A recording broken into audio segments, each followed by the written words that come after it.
কথাই তো আছেই, মামা বাড়ি ভারী মজা। তো আমার সাথেও সেরকমই, এত বছর পর গেছি, এত মজা করেছি, এত আনন্দ করেছি, আর সাথে এনেছি এক রাশ স্মৃতি।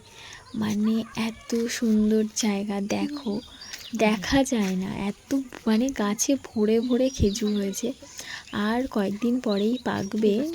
এই গাছটায় হয়নি।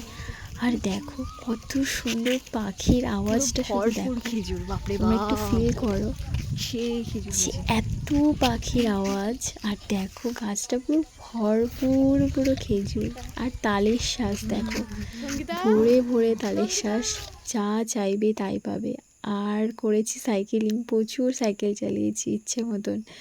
হ্যাঁ, মানে একদম। আর ওই যে ওই পাড়টা দেখতেই পাচ্ছ, বাংলাদেশ, যেটা ওই পাশ দিয়ে নদীটা শেষ হয়ে গেছে, ওখান দিয়ে হেঁটেও যাওয়া যাবে, কোনো ব্যাপার নেই।